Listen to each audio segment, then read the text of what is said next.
People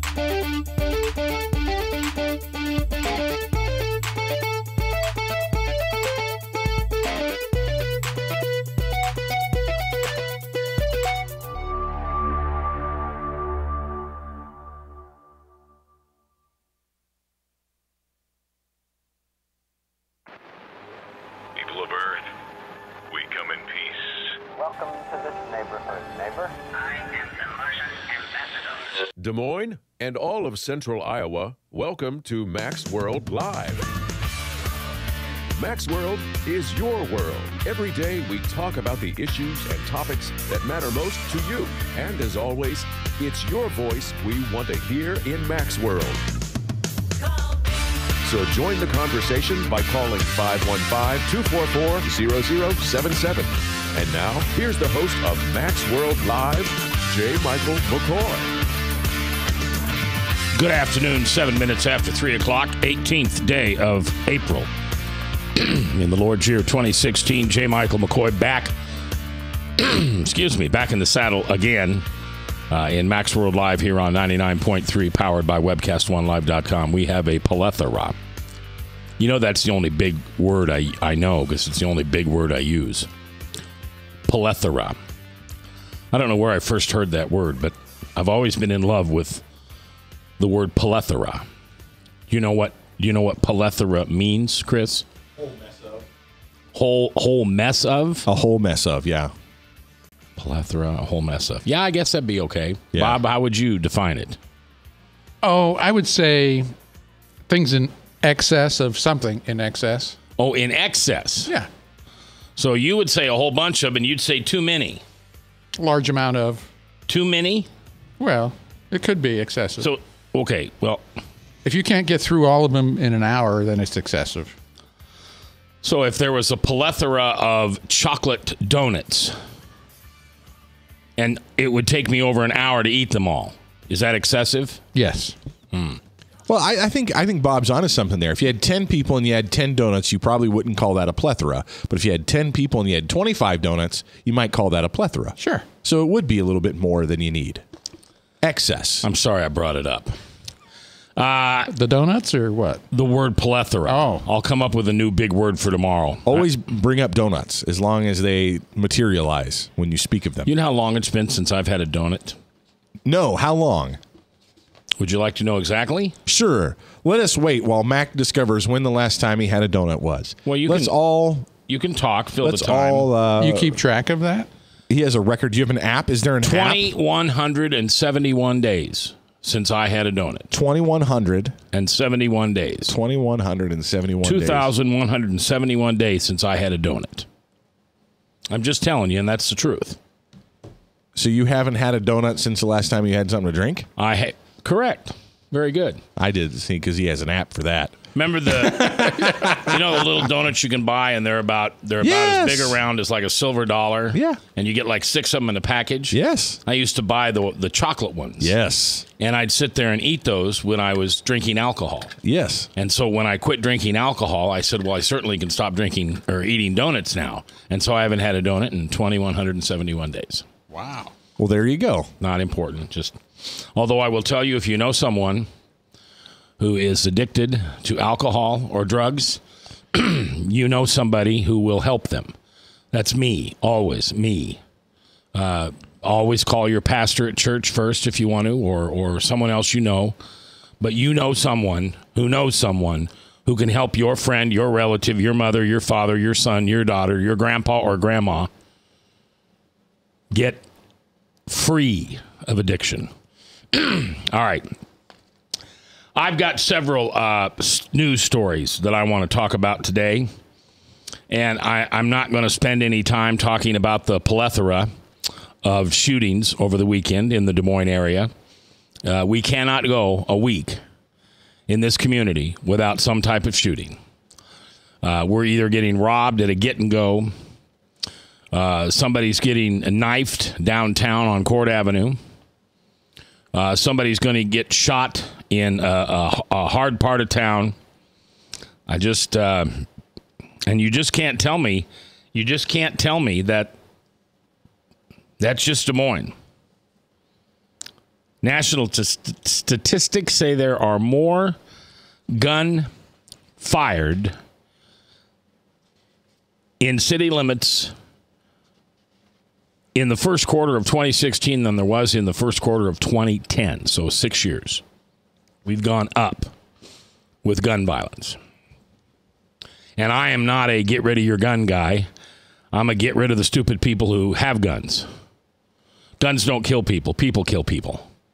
And if for some reason you're in that camp that you think if you take away all the guns, then people will stop dying, you might want to start drinking alcohol or using drugs because there's not much hope for you. It's kind of like going to McDonald's and saying you can't offer spoons anymore because your spoons make me fat.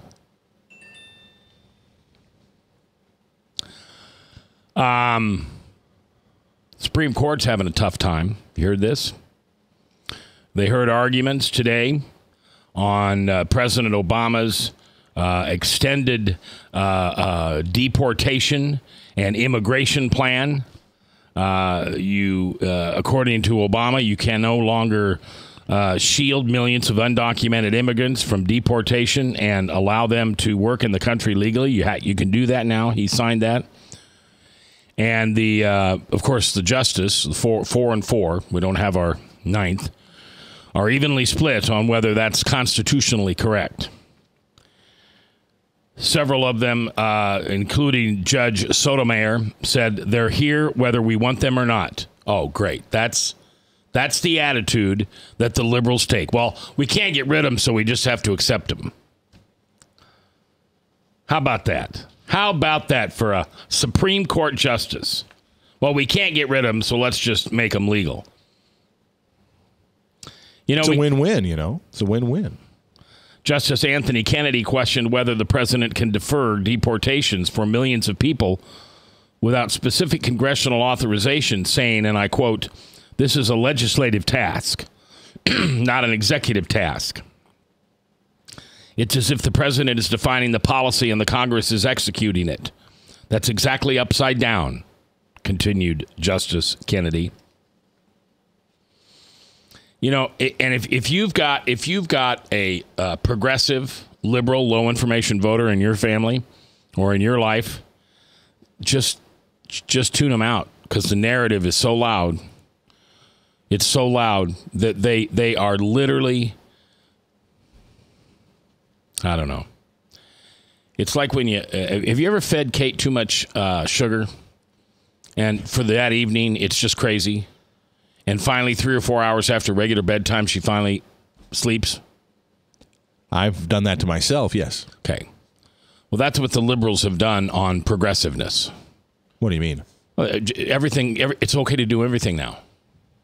There's nothing we can't do now in this country, according to the progressives. There's tons of stuff you can do. You can't do. You can't like do. What? You can't tell someone no. You can't say no. Not allowed to do that. You can't tell a progressive no. You can't tell anybody no. If you say no, well, you're just a meanie. You're a bigot. You can't say no anymore. Always has to be yes. You see, I think that as a society, myself included, all of us, we just want what we desire the most is to be able to do whatever it is we want, whatever our heart desires, whatever we want and long to do. We want to be able to do that without anybody telling us that we can't. And it's gotten to a place now where not only do I want the freedom to do whatever it is I want to do, but I want somebody to applaud me when I do it. So I need the freedom to do and choose to do whatever I want to do, and I need to be applauded to do it. I think that's kind of the state of the modern mind on anything. And so I'm not being facetious. I'm being completely serious. I think that's exactly where people are at. But you're not endorsing that. You're not saying that's good. Are you? I'm not saying that's good. I'm saying that's how things are. I think that is the state that we find ourselves in. I mean, think about your own life for a minute. What is it in your life that you want to do? Have you consulted with anybody to do that thing? Or have you just decided this is something I want to do, so therefore I'm going to do it, and I have the right, the freedom, and the freedom to do it, and no one should stop me? And then when you think about that thing, if you decide to go do that thing, how do you want the world around you to respond? How do you want your spouse to respond? How do you want your kids to respond? How do you want the world around you to respond? You want them to applaud you. You want to say, good job. Isn't that what we want? What we want is the total freedom to do whatever our heart desires, and then we want people to applaud us when we do that thing, whatever it is. That's true for Christians, for non-Christians, for believers, for non-believers, for Hindus, for Muslims, for Chris Roloff, for Mac, for Bob, even for Jeb. That sounds like chaos. Oh, absolutely. Absolutely. Absolutely. It's the American experiment. You see, the dream of America was that everybody could do whatever they wanted to do. You're free to do whatever you want to do. If you want to have this kind of law, these kinds of rules, this kind of religion, you can. You just do it over there, and we'll do our thing here. And we segregated ourselves into groups of people that all wanted to do their own thing. Well, the problem is, Mac, you and I are living in the 2016. I just watched Blade Runner, actually, the movie for the first time last night. It was just set in 2019, by the way, only a couple of years away, and we'll have androids and flying machines and all kinds of stuff. But here we are in 2016, a couple hundred years after the United States was founded, and we are living in the chaos that is the rebellious notion that you can do whatever it is you want to do and that the world around you has to applaud you. And I think that wouldn't that be sin and covetousness? Amen, brother. Sin nature, my sin nature, that's what I want. I want to be able to do whatever it is that pleases me, and I don't want anybody to tell me no, and I want people to applaud me when I do it. But the cold, hard reality is that there's a God to whom we are accountable. There's a God in the world that we are held accountable to, and one day we'll have to stand before. And that's the one message. That's the one thing we can't say. So when you said if progressives, liberals, Democrats, whatever, the world around us, there's nothing you can't do. The one thing you cannot do is say no. You can't say no. According to what Jesus Christ said, this is not okay. According to what the Bible says, this is not okay. You can't do that. That's the one thing you can't do anymore, Mac. We're coming back. Ask me if I'm going to tell you a nice story. Are you going to tell us a nice story? No. Oh, bummer. See, I just said no. Oh, man.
Credit cards are like grandkids. They love you, sometimes get out of control, and it's fun to get a new one. Who can stop them from piling on?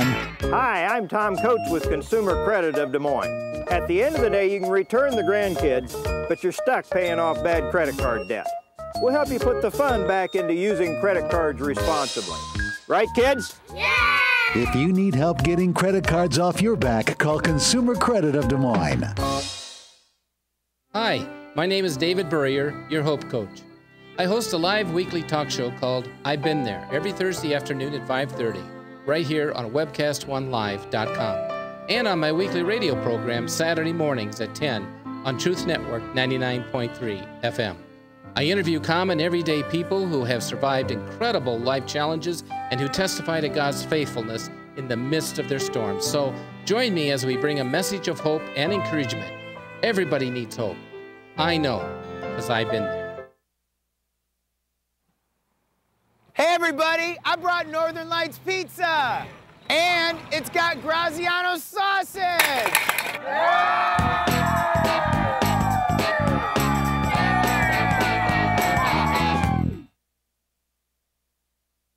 Rockton Prevention is celebrating 25 years of creating a caring community. We want to say thank you to the tens of thousands of Rock High School mentors that have carried our message of health, love, and encouragement to over 1.5 million children, teachers, and parents. Our mentors teach children methods and skills to prevent bullying and drug use. Thank you to all the school administrators, teachers, and counselors for their opportunity to serve you. Rock on, fair citizens, rock on!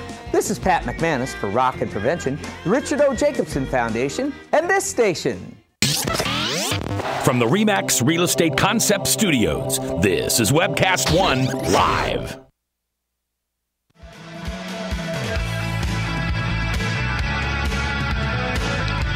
"21 minutes after 3 o'clock, 3:21 in the afternoon, the 18th day of April in the Lord's year 2016. I'm J. Michael McCoy, Max World Live here on 99.3, powered by WebcastOneLive.com. We were talking about how the Supreme Court is shaking their finger, or at least half of them are, at President Obama. And this for the president's plan that would shield millions of undocumented immigrants. Wait a minute. Undocumented immigrants. Oh, illegal aliens, right? From deportation and allow them to work in this country legally. Robert? Yeah, I've got a chat on the Service Legends Truth text line. Very good. 809-0993. That's 809-0993. And it says, I read a book once that said the total acceptance of every kind of behavior is what makes great nations fail. It gave Rome as an example. So keep it up, America. Yep. So what does a failed America look like? Well, I think America has already stopped being America. That's my prognosis. I think we stopped being the country we thought we wanted to be when we stopped being the United States and we became America. Think about that. And I know it seems like just semantics, but there was a time when we were the United States of America, and the word America was in reference to the continent. We are the United States. Okay? We stopped being the United States and we've become America. Donald Trump is going to make America great again. He's not going to make the United States great again. He's going to make America great again. Now, you can argue with me and call in at 515-244-0077 and tell me I'm just being silly when it comes to semantics. But I think the great American experiment was that we would create a country that was independent, that was unified in some way, but primarily filled with independent states or colonies or groups of people that would essentially be left alone. We wanted to be a bunch of independent, autonomous people groups that sort of had some shared resources. That's why we wanted a very small government. We wanted the national government to be very small because they didn't need to do much. They didn't need to be very important. They took care of our national army and a few other things, but really the states kind of all regulated themselves. And I've said before and upset a lot of people, we lost that reality, and it probably was before this, but I can go back as far as when Abraham Lincoln wanted to unite America, when he saw disunity because the southern states were doing things that people in the north thought were deplorable. And I'm not saying I have... Try, when you think about that, to remove the specifics from your head. Just realize for a minute that what we had were states in the South wanting to do things that states in the North didn't want them to do. And what the president of the United States at that time said was, no, you can't do whatever you want. You're going to do what the federal government wants you to do, right? It's federal overreach. Is the federal government becoming bigger? And it's just continued to get bigger and bigger and bigger. So when did America go away? I don't know. It went away a long time ago. George Washington, reluctantly became the first president of the United States. He didn't even want to be president. The whole idea of America was free from this kind of big government stuff. But the problem is, we were talking about this off air, Bob. You and I were talking about you go to a home church. Mm-hmm. And as your home church, you even made comment that at one point I said, how do people find out about your home church? And you said, well, they used to put out a sign, and then too many people started coming, so you took down the sign, which is, absolutely wrong. Like, church growth, man? Why'd you take down the sign? And it's funny, and you took down the sign because it just got too big. Well, I think taking down the sign was a commitment to your ideal, right? You took down the sign because you were committed to a small fellowship of believers. And if it gets too big, it has to become more like a larger organization, it has to have new rules, has to have more structured stuff. Those structures aren't in and of themselves bad, but they're evidence of a larger group. And you guys wanted to not have a larger group, right? Sure. I think the United States has gone through that same problem. So we find ourselves in 2016 with a bunch of conservatives on one side screaming and yelling, saying, we want to be a small home fellowship, but we're way too cotton picking big. Cotton picking. See, I'm from the South. We are too big as a country to have that kind of a system. So going forward, I think conservatives and Democrats, everybody needs to embrace the fact that the United States going forward will not be the ideal. It's going to be some kind of new government. The government has to change. The ideas of the Constitution are going to go away. I'm not saying I want them to. I'm saying they're going to. They already are. Exactly. I think they've already gone away. And that is where we find ourselves. So we've got to, even conservatives have to figure out, okay, how do we work with inside a much bigger government, a much bigger top-down government? And then I think the church has to figure out where is its place in amongst this. You know, how do we fit in the United States? What's our role? And those are difficult questions, but that's where I'm at. I don't even know what you asked me anymore. Now I'm done talking. I will stop. Thank you, Professor Roloff. In the Supreme Court case in which they were going to try to overrule Mr. Obama's executive decision on immigration, Scott Keller, Texas Solicitor General, said Mr. Obama's plan was unprecedented and unlawful. He faced skeptical questions from the court's more liberal members about whether his state has suffered the sort of direct and concrete injury that gave it standing to sue. The case, United States versus Texas, was heard by an 8-member court, and the absence of Justice Scalia, who died in February, has altered the judicial dynamic. A 4-4 deadlock is now a live possibility, one that would leave in place an appeals court ruling that blocks the plan without setting a Supreme Court precedent. So did you hear that? In this case, because we don't have a 9th judge with Scalia, it would uphold the, let me read this again. Right, the lower court would ruling. Leave in place an appeals court ruling that blocks the plan that says, listen, you can't just let all these immigrants go and let them do whatever they want to do. They need to be rounded up and deported. That's what our law says. Now, when the court agreed in January to hear the case, it raised the possibility of a broad decision by taking the unusual step of asking the parties to address whether Mr. Obama had violated his constitutional obligation to enforce the nation's laws. This month, the court granted a lawyer from the White House, a lawyer from the House of Representatives, which supports the challengers, 15 minutes to present arguments on the issue. But a broad ruling on the scope of presidential power seems unlikely to emerge from a short-handed court. Anyway. So can I ask you a question on the immigration issue? Sure. I probably won't have the answer. Well, that's okay. I don't know. Something to talk about. I have plenty to talk about. Oh, then I won't ask you. No, then. Go ahead. Well, here's something that I've wondered. I am not a typical conservative when it comes to the immigration issue in the United States. I would be very, I guess, pretty progressive on this. I agree. You kind of mocked it. I think one of the judges said, they're here already, so we got to deal with it. Well, I think that's kind of where I fall. And so I often want to ask the conservatives, what good does it do?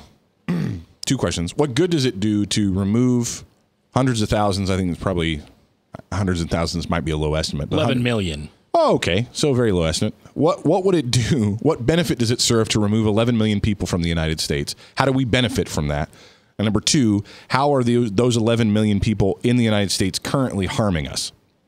So those are sort of the 2 questions, because there seems to be a concern that we need to get them gone. Why do we need to get them gone? And then also, if they are gone, what does that mean? Okay, so let me try to answer that for you the best I can. I'm going to start with the harm. Okay. Can I start with the harm? Because that's real easy. Okay. That gentleman that was killed on his bicycle at 9 in the morning on Grand Avenue about 6 months ago. Okay. He was killed by an illegal alien who was drunk and didn't have a driver's license. Okay. So that'd be one American alive if the law had done its job. See, the law is already on the books that you can't be here illegally. We're not asking anybody to do anything that the Congress and the Senate hasn't already decided. It's a law that if you're here illegally, you will be deported. Right. But we're not following the law. We're not doing what we're supposed to do. So the best thing I can give you on harm is there'd be one more guy alive. Somebody's dad, somebody's son, somebody's husband. But can I ask you a question? Sure. Did he commit the crime because he was an undocumented citizen and or a legal alien, or did he commit the crime because he was drunk and he's a sinful person that does bad things? Sure. Well, which one? Both. Both. He's both. Right. You can't peel one away from the other. He is an illegal immigrant, right? Which has proven he doesn't care about the law because he's here in the first place. So what is if he's in the United States illegally? Then what does he care if he's drunk, he doesn't have a driver's license, if he robs you, steals from you, rapes your women and children? What does he care? He's already here illegally. He already broke into Adventureland, and he gets to ride all the free rides for free. So what if we taught him respect for the law? Yes, we're going to send you back where you came from, and then there's a process for you to get in here legally. That's how you teach somebody respect for the law. Okay. So... all right. And then what would happen if 11 million people left? There'd be a lot more legal Americans with jobs.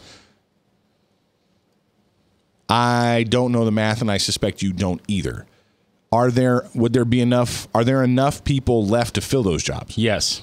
Are there 11 million U.S. citizens right now looking for jobs? I don't know about that.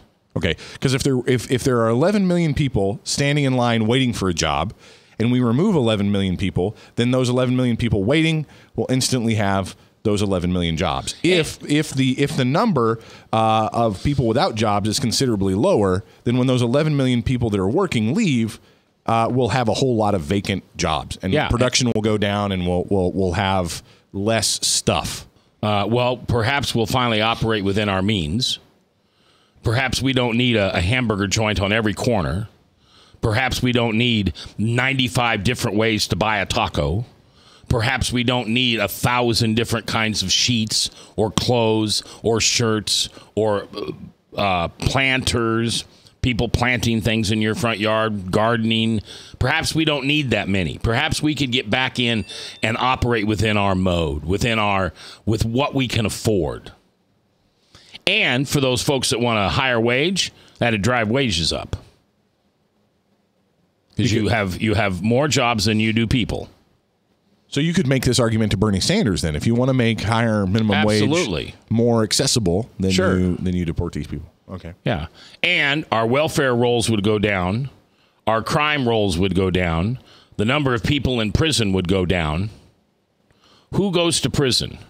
People who break laws. Yeah, criminals, Okay. If you're in this country illegally, you've already told me you have no respect for the law. None. So they're in our prisons, they're in our jails.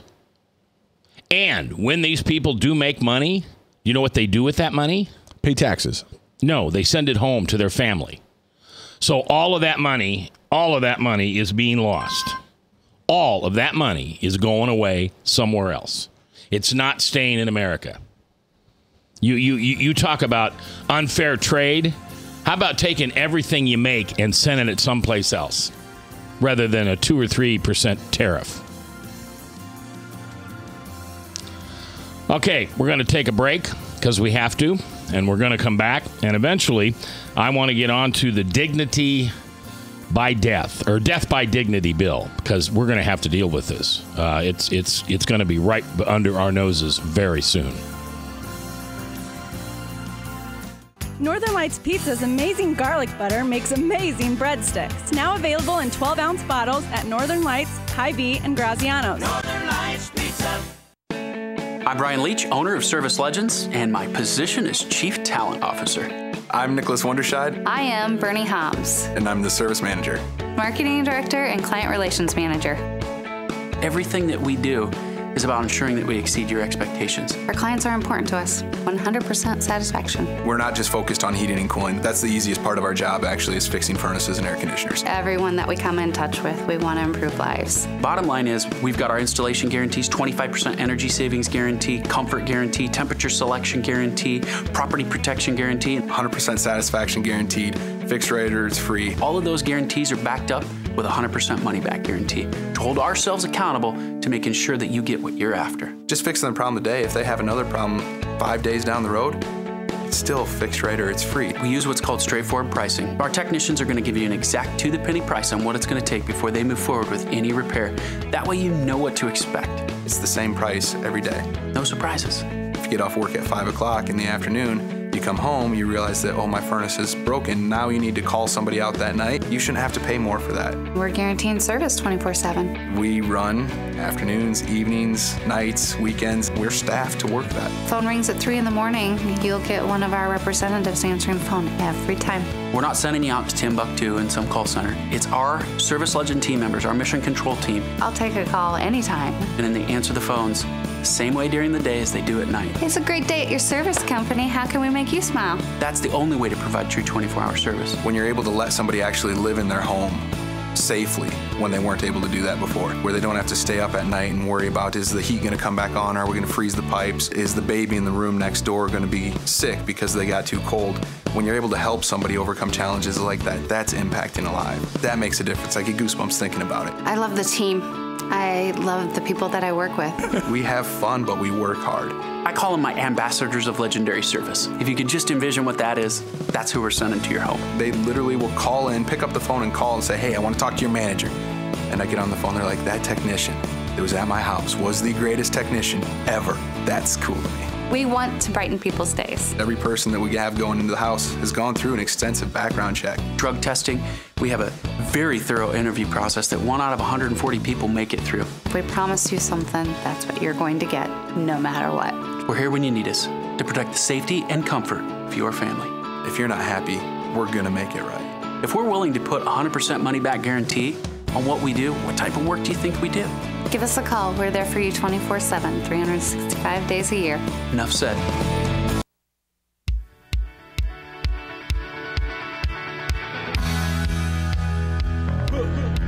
"22 minutes before the top of the hour, Salem Radio Network News. And then we continue a full 2 hours of Max World Live this afternoon. Your voice is always something we want to hear. 515-244-0077. That's the phone number you'd call if you'd like to get your voice heard on the radio. If you would simply like to communicate with us through text, you may do so at our Service Legends Truth Text line at 515-809-0993. And someone was just kind enough to teach me a new word, pulchrutudinas. Is that right? Pulchrutudinas. Pulchritudinous. Pulchrutudinas. Nuns. Is it nuns or nuss? Nuss. Nuz.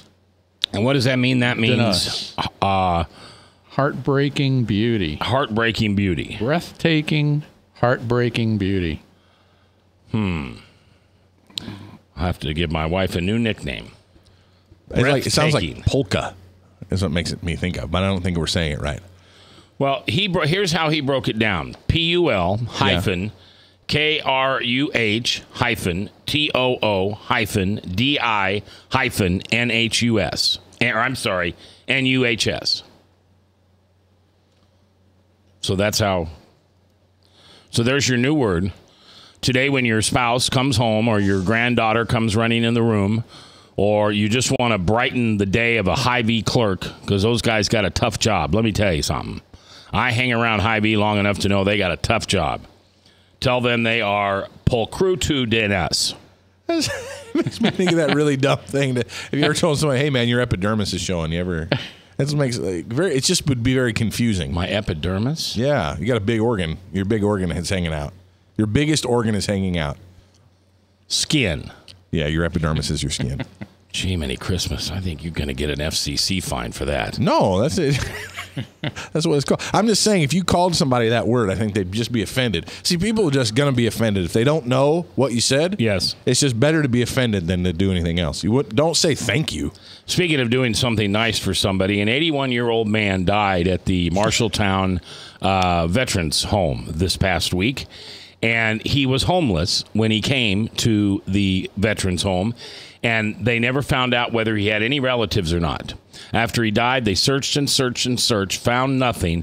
So when he was buried at the Iowa Veterans Cemetery, over 100 people who worked at the Iowa Veterans Home and some other people came to his funeral. Isn't that nice? It is nice. Marty Mitchell of Mitchell Family Funeral Home says the man, Lanham, was homeless before coming to Iowa. We're going to bury a man who served our country honorably and probably before many of us were born. He had no family, absolutely no family. So our staff and the chaplain from the Iowa Veterans Home will gather on this quiet hillside and put this man to rest. See, there is good news if you just take the time to look for it. All right. They had what should we do about this? What should we do about this? I think this is a Max World poll. Every time we turn around, a bomb scare or a threat of some kind is being called into a school or a federal building or a mall, you know. And what do? They drain it. They get everybody out of there. And then they check, and of course it's a fraud, it's a fake, and they get everybody back in. And meanwhile, the terrorist, and that's what I'll call them, that would be me if I did this, because you're setting terror into people. Right.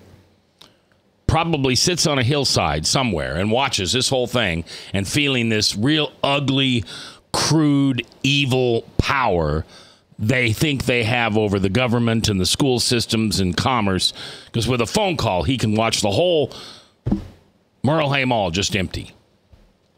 What if we just didn't do that anymore? What if we didn't empty malls or schools or federal buildings? You call in a bomb threat? Okay, call in a bomb threat. Just a threat. If we catch you, you'll be arrested. We'll run your number. We'll find you somehow. But we're not going to cowhide to your terrorism. Yeah, that's an interesting question. When these things have happened, meaning explosions in public places, and they've happened successfully, meaning, okay, I'm sorry. When the bomb has actually exploded, I don't mean successful in a positive way, but when the dirty deed has been done, do we know, Bob, have there been warnings ahead of time? Typically, like... No. Is that what happens? The guy calls and says, hey, I put a bomb in there, and then it blows up? Well... Does that happen in that order? Many times there are threats, and they're false. See, that's the weird thing, and I wonder if this is the way it's just reported. Is it always reported that the threats... Are the threats only reported when they're false, or are there threats before the event actually happens? I would say that they're false. I mean, what happens is they make a threat, and then they evacuate a building and go look and then say that it was false. Right, because if they're really going to blow it up, why would you tell anybody, right? I mean, if I was going to blow up somebody's house and I wanted the people in the house to... I shouldn't say this on the radio. I just won't. I'm going to stop myself. We're not. I don't really mean that, right? But I mean, if you were gonna blow up a house and you wanted the people inside of it to die, I don't think you'd tell them ahead of time and give them opportunity to leave. Well, unless you want to terrorize people.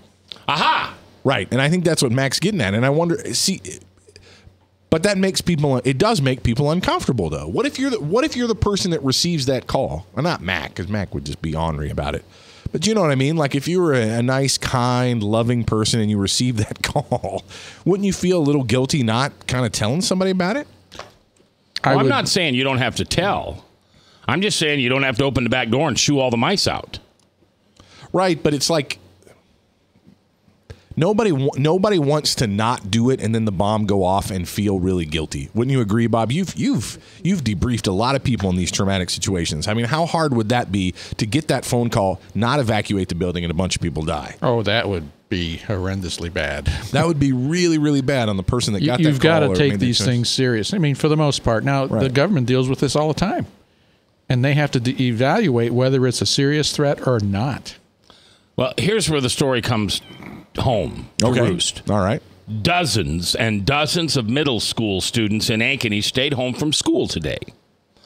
It's all because of a threat that turned out to be not credible. School officials said this all started because of a rumor about a shooting at Southview Middle School. About a third of the students ended up not going to school today.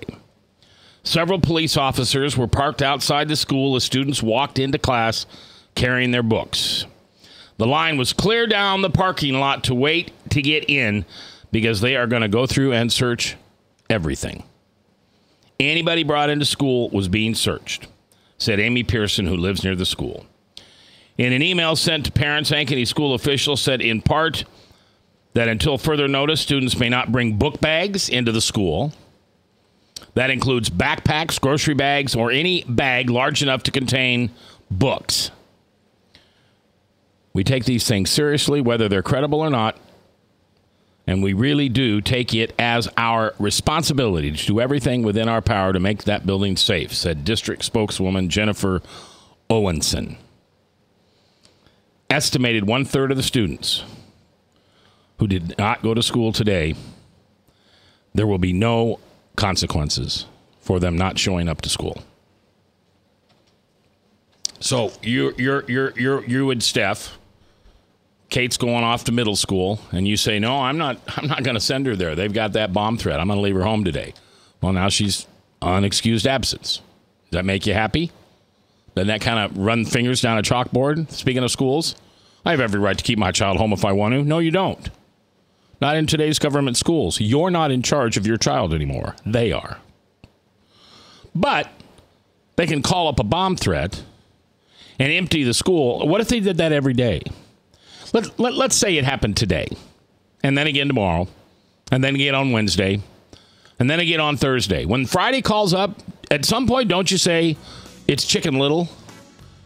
Or do you just keep dumping the school out? Because if I'm that terrorist, I'm splitting laughing sides. I'm just splitting my sides laughing so hard. Look at this. I can make a phone call and all these little mice come running out of the school building. Eventually, they would catch you if you kept doing it. We'll talk about that when we come back live here on The Truth. From the RE/MAX Real Estate Concept Studios, this is Webcast One Live. Credit cards are like grandkids. They love you, sometimes get out of control, and it's fun to get a new one. Who can stop them from piling on? Hi, I'm Tom Coates with Consumer Credit of Des Moines. At the end of the day, you can return the grandkids, but you're stuck paying off bad credit card debt. We'll help you put the fun back into using credit cards responsibly. Right, kids? Yeah! If you need help getting credit cards off your back, call Consumer Credit of Des Moines. Rockton Prevention is celebrating 25 years of creating a caring community. We want to say thank you to the tens of thousands of Rock High School mentors that have carried our message of health, love, and encouragement to over 1.5 million children, teachers, and parents. Our mentors teach children methods and skills to prevent bullying and drug use. Thank you to all the school administrators, teachers, and counselors for their opportunity to serve you. Rock on, fair citizens, rock on! This is Pat McManus for Rockton Prevention, the Richard O. Jacobson Foundation, and this station. Northern Lights Pizza, your home of the tasty crust. Our garlic butter sauce now available in 12-ounce bottles at Northern Lights, Hy-Vee, and Graziano's. Northern Lights Pizza. Hi, my name is David Burrier, your Hope Coach. I host a live weekly talk show called I've Been There every Thursday afternoon at 5:30, right here on webcast1live.com, and on my weekly radio program Saturday mornings at 10 on Truth Network 99.3 FM. I interview common, everyday people who have survived incredible life challenges and who testify to God's faithfulness in the midst of their storms. So join me as we bring a message of hope and encouragement. Everybody needs hope. I know, because I've been there. From the RE/MAX Real Estate Concept Studios, this is Webcast One Live. Me neither. 10 minutes before 4 o'clock. 4 o'clock Salem Radio Network News. And then it's us again. Here's what we're going to talk about next hour. Death with dignity. I don't know where I stand on it yet, to be honest with you. It's a completely different issue than abortion, because nobody has a voice in abortion. But death with dignity, obviously there would be some people that would abuse this. See, I think it should have to be administered by a medical professional. You know, you could have a whole big business.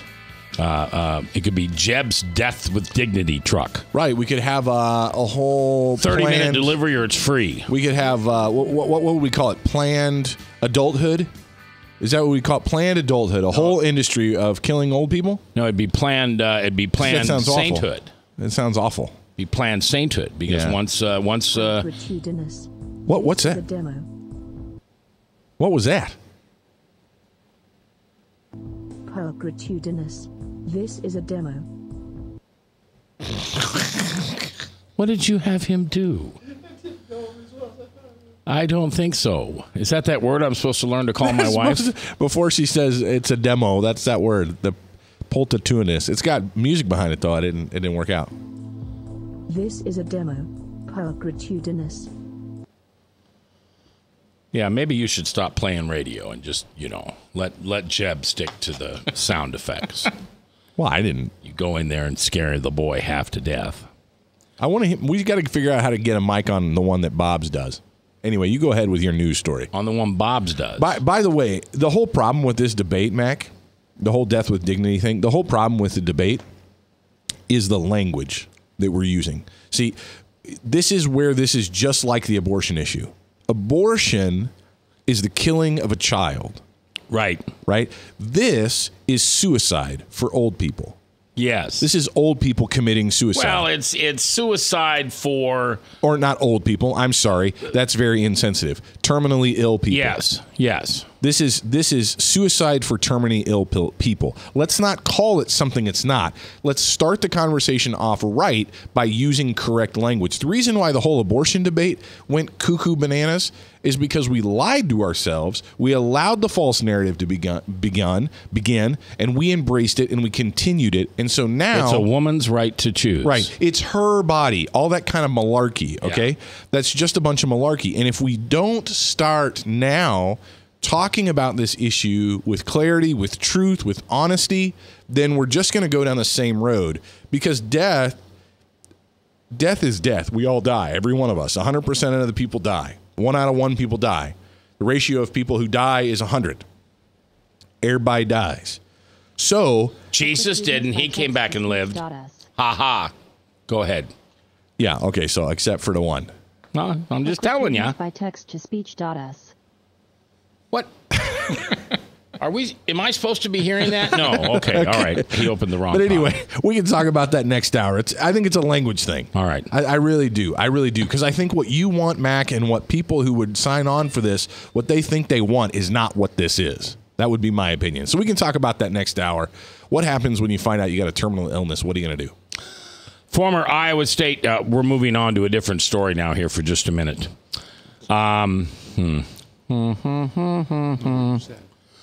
Former Iowa State basketball player Nikki Moody, she did real well, graduated in 2015, women's basketball. Good job. She's now suing Coach Bill Fennelly and ISU and the state for racial discrimination and retaliation. Wait, what? Unpack the story, because I don't understand. A lawsuit in state district court says that Finley, who has been Iowa State's coach since 1995, consistently demeanored, berated, harassed, and discriminated against Moody, who is black. Moody said the discrimination she suffered led to a hostile educational environment through racial harassment. Moody, who graduated in 2015 as a 4-year starter with a career leader in assists for the Clones, said the abuse caused her severe emotional distress, adding that her complaints to assistant coaches and senior athletic administrators were not responded to. The lawsuit seeks unspecified damages. The university did not immediately return these phone calls. Now, let's get it straight here. Can I ask a couple of real clear questions? Because I don't think I know who this gal is. Okay. So she was an ISU student. She graduated. She played basketball. She's good. She was good. She got a lot of assists. Did she get awards or anything like that? I mean, she got drafted into the San Antonio Stars. So she's gone on. Now she's playing basketball professionally. Funny you should mention that, because right before filing this report, she was dumped by the San Antonio Spurs, saying that she was a problem racially. Well, isn't that interesting? Mm-hmm. What does a problem racially mean, I wonder? The San Antonio Stars simply said that she could not understand her place on the team without seeing her color first. I'm going to guess. Oh, you don't play me because I'm black. But you chose me that because I'm black. You only talk to me that way because I'm black. And she was let go from a pro team in San Antonio for some kind of behavior that made race a bigger... What was the line that was in the article? It was a pretty good line. It was on that second page there, that she was let go because of... racial inconsistency in her language. Right. Did she... Yeah. Here, let me see that. I want to see if I can... I just not written down here. Oh, I'm sorry. That's another thing. I ran out of paper in the printer, so I had to get another thing here. Oh, I'm sorry. But I just... Yeah, anyway, I didn't want to misquote the article, but I mean, that's smells of a little bit of... what's that? Greed and entitlement? Are those the things? Yeah. That's too bad. And you know what? Iowa State University, when Finley's been there since 95, so 95 to 05, 05 to 15, he's been there 21 years. And this is the first time that anybody's accused. If you're a racial boob head, you're always a racial boob head. You're just not a racial boob head to one person. You're meaning if you're being a racist and you're joking, that kind of stuff. Yeah, you're always that way. Right. It's not very selective, I imagine. Yeah. But it's going to cost you and me and the state and a whole bunch of people a whole bunch of money. Called white guilt. It's because as soon as someone who is different than we are, who claims that because they're different than we are, that they're treated differently, everybody puts their hands in their pocket and says, I know nothing. I know nothing. And then somebody uses that R word or the B word. Bigot, racist. Oh, no, not me. Not me. Oh, go get that Finley boy if that's what he's been doing. You go get him. Not at my Iowa State. Okay, take a break. When we come back, the right to life. We always think of it as for the unborn. How about those of us who have been born many, many moons ago, senor? And because of illness, because of just life, we'd like to end our suffering a little earlier. How do you think about that? That be okay with you? Do you want that law in Iowa? The death with dignity law? We'll talk about it when we come back.